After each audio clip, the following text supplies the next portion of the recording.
do something different today. I made notes. Trying to figure it all through.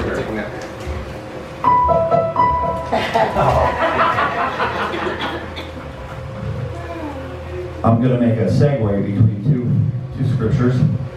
One of them is from the New Testament, from Philippians. It's talking about Paul making a point about one thing I do is I forget everything that's behind me, and I strain towards what is ahead, and where I'm going. Straining, pressing on towards the goal, the prize of God in Jesus Christ. And the other side of this comes from way back in the Old Testament, actually in the Torah. In the book of Exodus, chapter 16, there's a story, an account given where God started providing food. He provided manna from heaven. And it was, manna literally meant in their language, what is it? And it was this bread that would fall from heaven every day to meet their needs. But it was only good for one day. If you held on to yesterday's manna, if you got up in the morning and you had a bucket of yesterday's manna, it was full of worms and nastiness.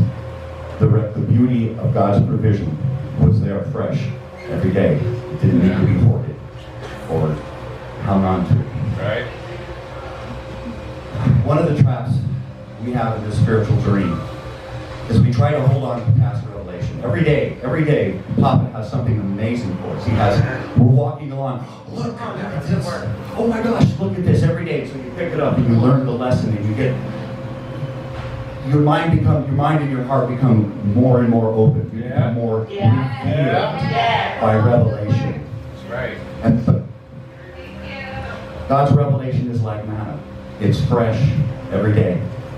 And it's easy to fall into a trap of being so caught up in the magnificence of yesterday's revelation that we forget that today has a revelation also that may be completely different than yesterday's revelation.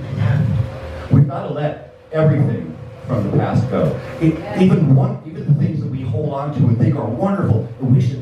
I should take my own advice here. Every day we should come to a place where we just empty ourselves before God. Everything, good, bad, everything, everybody, everything. And let go of it and open ourselves up for today's new revelation. Because He has revelations for us that are new, that no one, not even Jabowa, has heard.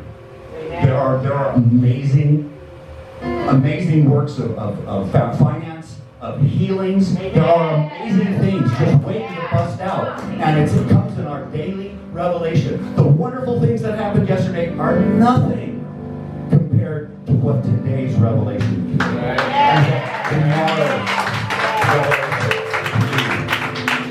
revelation. He's got wonders beyond our imagination. Beyond anybody in the Bible's revelation. And He's just waiting to drop it on us. As soon as we can get up, flush everything away and say, fill me anew, Papa. Amen. This manna falls every day. And the more receptive we are, the greater measure of it that we can receive. But that measure is only good for today, because today's manna will be rotten by tomorrow. We serve a living God. He is the source of everything in us. He is the source of our continued being. Not our thoughts, not our experiences, but Him. Now, experience is what connects us day by day. This is where it really kind of started making me think, sweat a little bit. Experience, not a belief, but experience connects us to reality. Every moment, we're having an experience for right now. And every one of those experiences comes together as thoughts. Those thoughts string together. And eventually they come together in something that we think makes sense and belongs together. And then eventually that string of thoughts becomes a belief. Okay, I believe that. Why do you believe that? Because, well, this and this and this happened, and that happened, and because of that, this is what I believe. Okay, that's what it is. It's a belief. It's a string of experiences that make sense to us, but it doesn't mean that's it. really hold us back if we aren't careful. Our thoughts, we string them together and we make into patterns that look familiar, and we hold on to that. And the next time something happens, we go back to that thought. But every belief and every thought is a fragment of something that we've already experienced. Belief is rooted in the past. Beliefs are rooted in the past. Indeed, the experiences we have and how we interpret them are rooted in the past because of our past experience. And these are the things that stand between us and every day's new revelation. Because perception is everything. You know, like the word repent. It means to change your mind.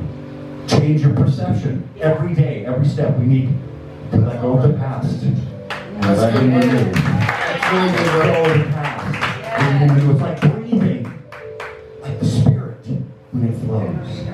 This is why meditation and being present in Him every day, every hour is so important. And it's not like you have to, Lord, I'm going to make this time pray for you. This time, I respect it.